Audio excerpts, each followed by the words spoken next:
The Batwa were the people of Uganda, and after the government chases them from the forest, the Batwa started suffering up to now. Because these are people who are living in the forests, living a happy life by hunting, gathering, and that's the life they had known for a very long time. All of a sudden, the government evicted them from those forests, and they didn't know any other kind of life.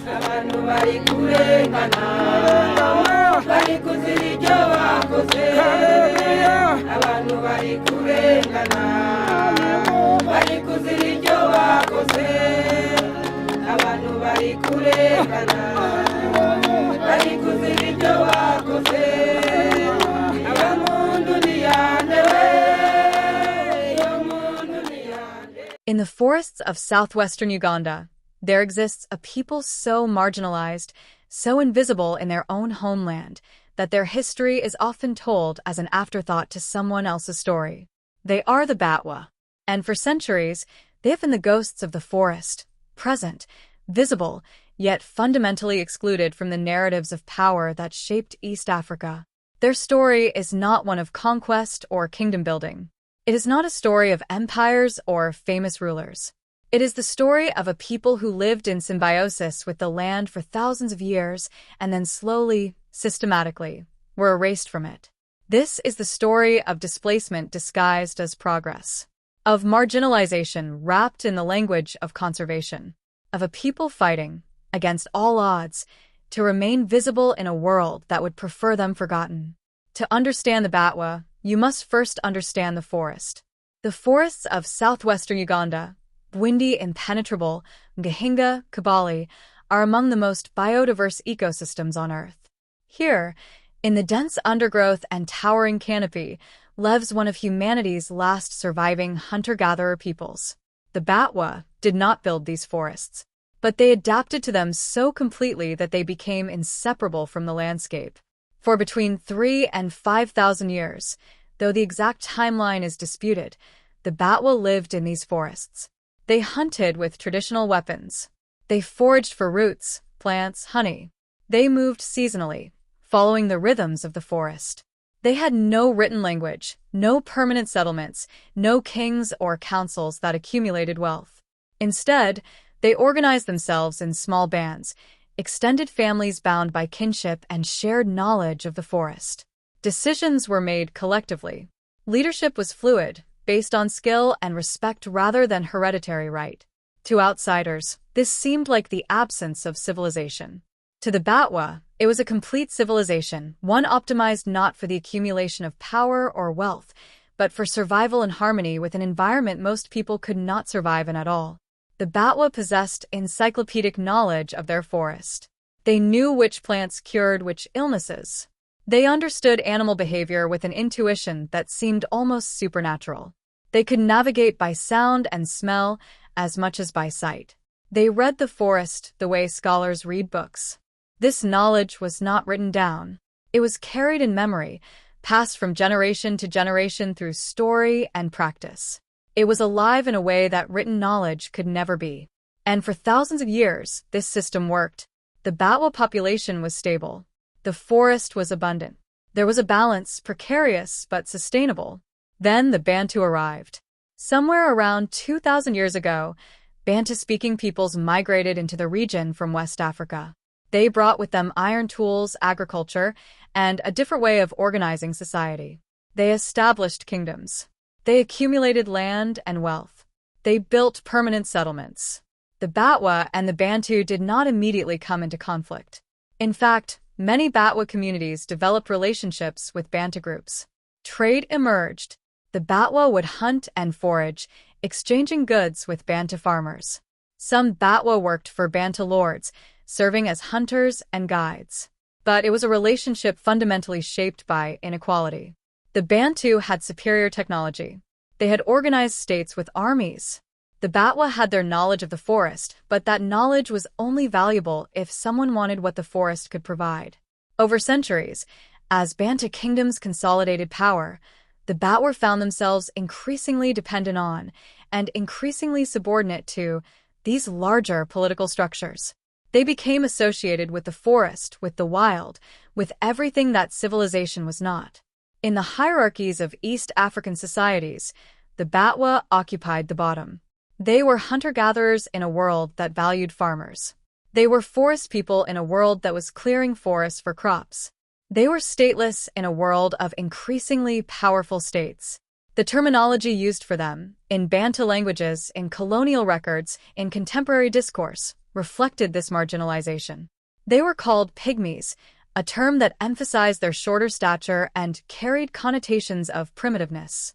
They were called people of the forest, as if they were part of the landscape rather than inhabitants of it. They were called savage, uncivilized, backward. These were not neutral descriptions.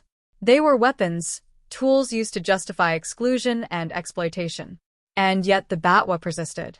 Even as Bantu kingdoms rose and fell, even as new colonial powers arrived, even as the world around them transformed beyond recognition, the Batwa remained in their forests, maintaining their way of life.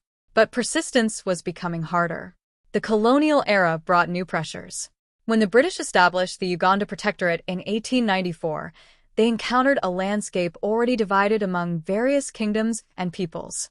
The Batwa were scattered across these territories, integrated into Bantu societies in ways both practical and deeply unequal. The British colonial system did not invent the marginalization of the Batwa, but it systematized it. The colonizers were interested in land, resources, and extractable wealth. They were not interested in hunter-gatherer peoples who did not fit neatly into their administrative categories.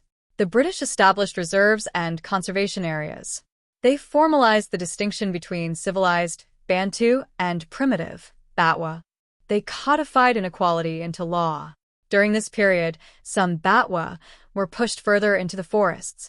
Others were increasingly incorporated or enslaved into Bantu societies. The flexibility of pre-colonial relationships hardened into rigid caste hierarchies. A Batwa person could be owned, could be bought and sold, could be denied basic rights. By the time Uganda achieved independence in 1962, the Batwa had already been dispossessed of much of their autonomy. They were no longer the primary inhabitants of the forest. They had become, in the eyes of the state and of the Bantu majority, an obstacle to development. The real catastrophe came in the late 20th century. It came, paradoxically, in the name of conservation.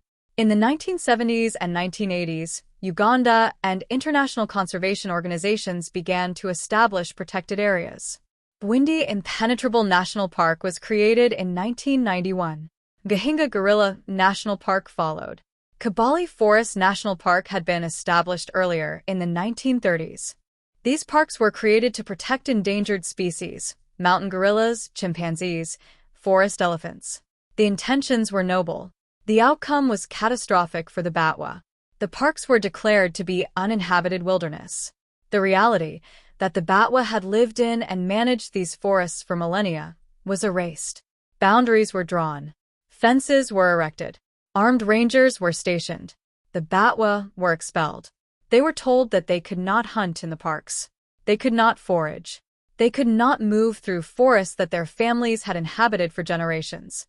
They could not practice the way of life that had sustained them and that they had perfected over 3,000 years.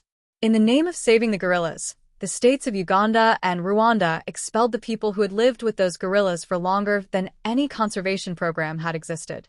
The Batwa were given no compensation. They were given no alternative livelihood. They were simply removed.